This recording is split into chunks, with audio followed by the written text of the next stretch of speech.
नमस्कार दोस्तों, मैं एडवोकेट यशवंत यादव आपका स्वागत करता हूं लॉ एडवाइज में। आज एक महत्वपूर्ण विषय पे बात करने जा रहे हैं। एक आपके लिए बहुत बड़ी खुशखबरी आने वाली है, उसके बारे में डिटेल में बात करेंगे। आपकी क्या खुशखबरी है? 1 जुलाई 2026 के बाद एजेंट का ये जो रिकवरी का आतंक है समाप्त होने जा रहा है। 1 जुलाई 2026 के बाद हो क्या रहा है? जो हरासमेंट के लिए 1 जुलाई 2000 बाद ये पूरी तरह से समाप्त होने वाला है। तो इसके लिए नई गाइडलाइन क्या है? आरबीआई की एक नई गाइडलाइन आई है जो आप जनता के बीच में, सभी आप लोगों के बीच में, लोनी के बीच में आने वाला है। होना क्या है, 6 मार्च 2026 के बाद इससे अप्रूवल मिल जाएगा और उसके बाद 1 जुलाई 2026 से ये लागू हो जा रहा है।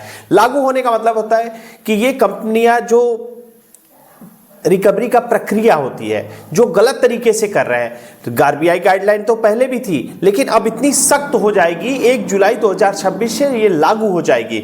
होगा क्या, जो एजेंट आपको एक दिन में 100 कॉल, 200 कॉल, 300 कॉल पे कॉल, एक कॉल आ रहा है, दूसरा वेटिंग में जा रहा है, इतने कॉल करते थे। यहां तक कि आपके कॉन्टैक्ट लिस्ट को कॉपी करके आपके रिश्तेदारों को कॉल करते थे। ऐसा होता था। आप बहुत सारे लोगों के पास आप कमेंट करके बताइए, क्या आप लोग के रिश्तेदारों के पास कॉल आती है? तो जो रिश्तेदारों को कॉल थे, जो ये सब करते थे, अब नहीं चलेगा। जो रिश्तेदारों को कॉल करते थे वो सब नहीं कर सकते, और जो 100 150 कॉल करते थे ये सब नहीं किया जा सकता। आरबीआई की नई गाइडलाइन है, कितनी बार कॉल करना है, कितने समय पे करना है।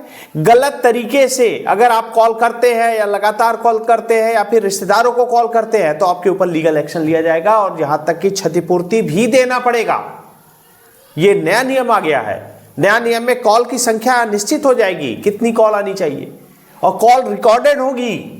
कोई गलत तरीके से अगर आपके साथ ऐसा करता है तो उसके ऊपर कानूनी कार्रवाई की जाएगी। और नई गाइडलाइन में बदलाव, बहुत सारे बदलाव किए गए हैं। जैसे कॉन्टैक्ट लिस्ट को कॉपी कर लेते थे और कॉपी करके आपके जानने वाले को, आपके रिश्तेदारों को ऊंची आवाज में बात करना, गाली गलौज करना, मान सम्मान खराब करना, ये सब प्रक्रियाएं अब नहीं कर सकते।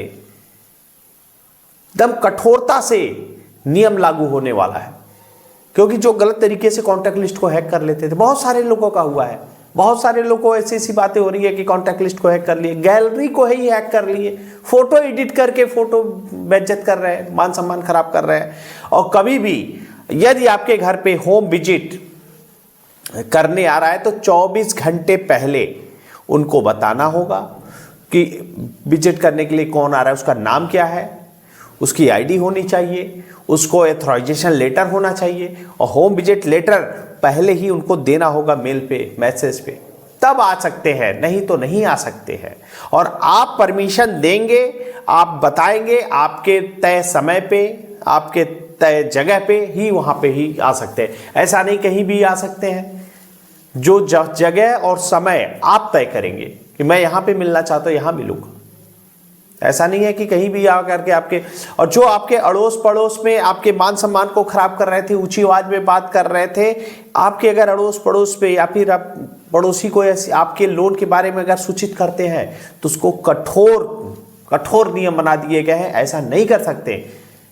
आपके लोन के बारे में आपके फैमिली मेंबर को भी नहीं बता सकते, तो पड़ोसियों की तो बात ही छोड़ दीजिए। तो आरबीआई की ये जो नई गाइडलाइन आने वाली है बहुत ही सख्त होने वाली है। रिकवरी, जो फर्जी रिकवरी एजेंट गलत तरीके से रिकवरी के लिए आते थे, वो सब पूरी तरह से समाप्त होने वाला है। और आरबीआई की गाइडलाइन सुबह 8 बजे से पहले और शाम 7 बजे के बाद आपको कॉल नहीं किया जा सकता, और कॉल की संख्या भी निश्चित होगी।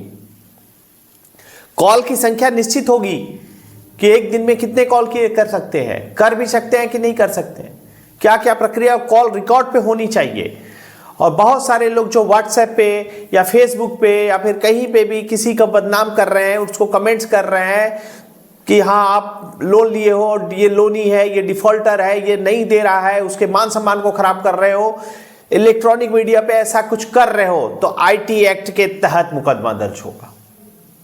तो ये सब जो मजबूती से आ रही है, नियम थे पहले भी थे लेकिन उतने सख्त नहीं थे, अब नियम सख्त हो गए हैं।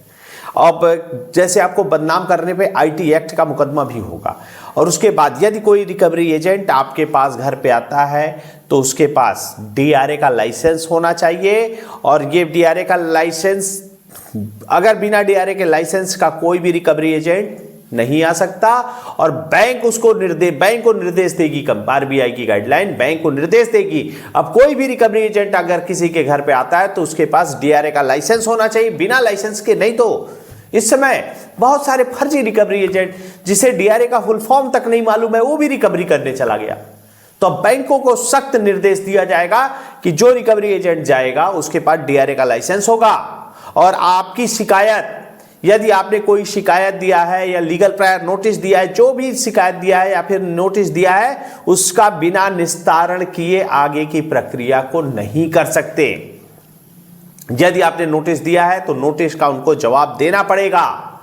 बिना नोटिस का जवाब दिए वो आपकी आगे की प्रक्रिया नहीं कर सकते हैं। और केस से पहले होता क्या था, पहले क्या होता, डायरेक्ट आपके पास सेक्शन 25 का कलकत्ता से केस हो जाता था। लेकिन बिना आपको इन्फॉर्म किए, बिना सेक्शन 25 का एडवोकेट का नोटिस दिए आपके ऊपर केस नहीं दर्ज किया जा सकता। बिना आपके पास नोटिस आएगी, रिकॉल नोटिस आएगी, डिमांड नोटिस आएगी, आर्बिट्रेशन प्रक्रिया होगी, कोर्ट में केस हो रहा है तो एडवोकेट का नोटिस आएगा, पहले आपको इन्फॉर्म किया जाएगा, उसके बाद ही केस होगा। नहीं तो ऐसा बहुत सारे लोग हमारे क्लाइंट हैं, उनके पास कोई नोटिस नहीं आई, डायरेक्ट कलकत्ता कोर्ट से ही सेक्शन 25 का नोटिस आ गया। ऐसा हो रहा है। और किसी भी परिस्थिति में यदि शादी है, विवाह है या किसी की मृत्यु हो गई है तो उस समय रिकवरी एजेंट घर पे विजिट करने नहीं जा सकता। ये जो नई गाइडलाइन,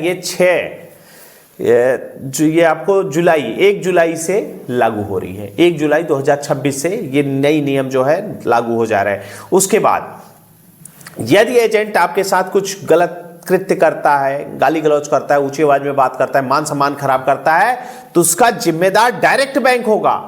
डायरेक्ट बैंक ये नहीं कह सकता कि ये रिकवरी एजेंट मैं नहीं जानता, मैंने इनको अथॉराइज नहीं किया है।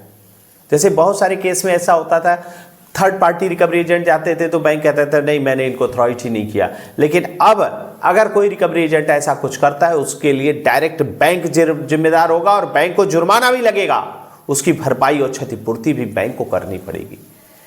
तो बहुत सारे सख्त नियम जो आ गए हैं, लोन रिकवरी एजेंट की मनमानी और इतना हद तक चले जाते हैं, हद पार कर दिए, इसलिए आरबीआई के पास इतनी सारी कंप्लेन जारी हैं। आरबीआई भी गाइडलाइन में अपने बदलाव करते रहते हैं, समय समय पर बदलाव करते हैं। माननीय हाई कोर्ट, सुप्रीम कोर्ट का जजमेंट भी आते रहते हैं। ये जो रिकवरी एजेंट गुंडों का समूह, जिसको डायरेक्ट माननीय सुप्रीम कोर्ट ने भी कहा ये गुंडों का समूह बनते जा रहे हैं, तो ऐसा कुछ भी नहीं होगा। जो सख्ती से उसकी जो भी दिशा निर्देश आरबीआई की गाइडलाइन है सख्त से लागू होगा और कोई भी रिकवरी एजेंट मनमानी नहीं कर सकता। उसके पास I card, visit letter, DRA का लाइसेंस, तभी वो रिकवरी कर सकता, नहीं तो रिकवरी कर ही नहीं सकता बिना डीआरए का लाइसेंस के। और किसी प्रकार की कोई दिक्कत हो, सबसे पहला काम यह है कि अगर आपने लोन लिया है, डिफॉल्ट किया है, तो आरबीआई की ही गाइडलाइन है, आपको कंपनी को अवगत कराना है। ये आरबीआई की गाइडलाइन है। यदि आपने लोन लिया है, डिफॉल्ट किया है, तो कंपनी को क्या पता चलेगा आपने किस विषम परिस्थिति के कारण लोन की EMI नहीं दे पा रहे हैं। क्या आपने कंपनी को इन्फॉर्म किया, क्या आपने बैंक को इन्फॉर्म किया? तो कंपनी को लीगल प्रायर नोटिस जरूर देना है। उसके बाद recall notice, demand notice, arbitration notice, section 25 पर किसी प्रकार का कोई नोटिस आता है आप हमसे संपर्क कर सकते हैं, हमारा नंबर है। और एडवोकेट की ज़रूरत पड़ती है, मैं कलकत्ता में, अहमदाबाद में, जयपुर में, अब लुधियाना में भी आपको एडवोकेट प्रोवाइड करा देंगे। और आगे का कोई दिक्कत, समस्या, परेशानी हो, हमारा नंबर है, आप हमसे संपर्क कर सकते हैं। मैं अपनी बातों को यहीं समाप्त करता हूँ। जय हिंद, जय भारत, नमस्कार।